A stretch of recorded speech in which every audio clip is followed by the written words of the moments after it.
Okay, guys, so this week our focus is going to be on color. Last week you should have learned about the different elements, and so we talked about how there were 8 different ones. Well, the first one we're going to focus on is color because color is a huge part of graphic design. So we're actually going to devote this week to learning about color just because it is such a crucial part of the rest of this year for multimedia. Color will play into all of the different things that we're going to make, and so that's why it's so important.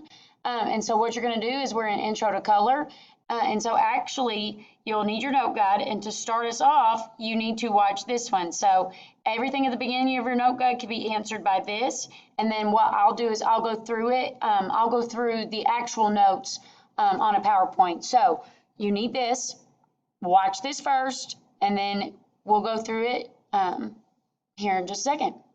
Okay, so you should have your note guide pulled up, and you should have answered the questions by watching the YouTube video. And if you have not done that already, watch the YouTube video and then come back to this.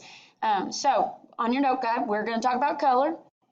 So now we're at the bottom of where you answer the questions. And so the first thing you need to understand about color is that white is actually made up of all of the colors. And so the color of objects around us happens by light reflecting off of the subject surface. So what you'll see here in the picture to the right is that we see, and you'll see it by the arrows and stuff, this girl sees the apple as red because the surface of the apple reflects only red color. So the apple's actually absorbing all of the colors, and the only one that bounces off is red. And so that's kind of how color works. Whatever you see, it's absorbing all the different colors, and then the one color reflects off the surface. It says, so note that if the surface of an object does not reflect light and instead allows the light to pass through, that means that it's glass, it's transparent. Okay, so if light comes through it and it has no color, it means that it's not absorbing any, and so it'll be see-through. And says the term color not only refers to the colors of the rainbow, but any adjustments to them using the properties of color. And so we have 10 properties of color that we're going to talk about.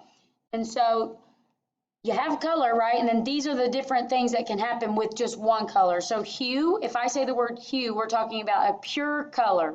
So red, orange, yellow, blue, green, violet, it's not been messed with. It's those pure, perfect colors.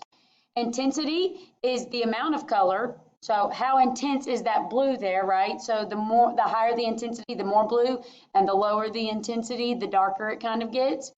Saturation is the magnitude of color. So a highly saturated image has very bright color. So you see there, the less saturated, the darker it is, and the more saturated, the brighter that color gets. Chroma is similar to saturation, but refers to the magnitude of a color in relation to other colors. So what that means is, so you're looking here, how red is that red compared to the other reds, right? Value is the lightness or darkness of a hue changed by adding white or black to a hue. And we're actually going to talk about tint and shade on the next one, but value refers to tint and shade. And so I really like this graphic here, the one with the rainbow. So you'll see that hue is the pure color. And so you'll see over here, we're going to talk about tint is a color mixed with white. So you'll see what happens to those colors, the hue, when you add white to it, they get lighter, right? And then the next one is shade. And so if you look all the way over at the right, you'll see that's a color mixed with black, right? And so the more black, the darker the color gets. And then tone, that's the one in the middle. Is when you add gray to a color. Okay, so I really like that graphic. It gives you a really good example of what happens to each of the colors when you tint, tone, or shade them. Brightness refers to the degree that the color reflects light. The brighter the light when viewed, the brighter the color. So you'll notice here, right, the less light you have, the more black it is, and then the more light that you add to it, the whiter it gets, essentially. And grayscale is when an image is composed exclusively of shades of gray.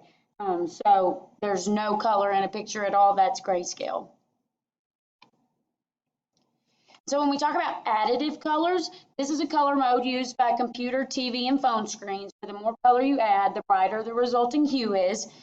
This is why light is white. and this is known as RGB for red, green, and blue. And so knowing this additive color is a really big deal, and you'll see why here in just a second. But know that it's a color mode used by computer, TV, and phone screens. And subtractive colors is going to be the color used by printers and painters. So this would be actual artists, right? Any place where liquid paint is used. The more color you add, the darker the resulting hue is. If you keep adding various colors to a bucket of paint, that color just ends up getting really dark. None of the colors will stick out, right?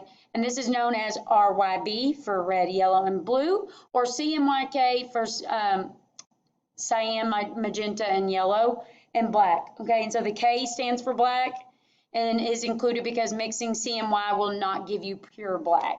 Now that's a lot of information, but here in just a second, we're gonna dive further into these. So when you look at this, you are gonna see that we have 3 different color wheels that we kind of live by in this world. And a color wheel is gonna be important for tomorrow, and today. A graphic representation of the relationship between colors. So if you've had a basic art class, you should know about color wheels. And so there are 3 different ones, one for additive colors, which remember was your computer and TV, and then 2 for subtractive, which is like if you're actually painting. So if you look there on the left, you'll see the RGB one, and it says additive color wheel used by digital artists. And then in the middle, you'll see the CMYK, and it's a subtractive color wheel used by printers. And actually, if you've ever had to change the printer ink in your printer, that's actually what it calls the colors, is CMYK. Fun fact for you. And then you have the RYB one, red, yellow, and blue, and that one's used more exclusively by painters. And so this is where it's really important, is in this orange box right at the bottom. From here on out, it says since we're primarily dealing with colors on an electronic device, we are going to focus on the one additive color wheel. So the RGB one, the one on the far left, is what we're going to take from here on out. So on my next few slides, when I talk about primary colors and you're like, nuh-uh, the primary colors are red, yellow, and blue. Well, not particularly on our color wheels in graphic design, okay? So we're going to focus on the RGB color wheel. And so our primary colors on the RGB color wheel are red, green, and blue.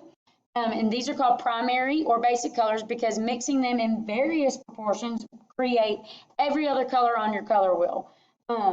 However, these colors cannot be made by mixing together other colors on the color wheel. So you can't get red any other way. Red is just red, right? But I can get pink by mixing red and blue, right? So the primary colors work the exact same way for the other 2 color wheels, the CMYK and the RYB. Remember, we're just solely focusing on RGB for now. You have the secondary colors. So secondary colors are located midway between the primary colors. And each of the secondary colors is made by mixing 2 primary colors in equal proportions. So if I mix exact amounts of blue and red, I'm going to get magenta. I mix the exact amounts of red and green, I get yellow. So that's kind of how that works with secondary colors. And then you have tertiary colors, okay? And these are located midway between the primary and secondary colors. And they're created by mixing a primary and a secondary color in equal proportion, right? So I'm going to get pink if I do red and magenta together. Okay, so that's kind of, that's how that one works. And you can see more examples at the bottom if that one takes you a minute to understand.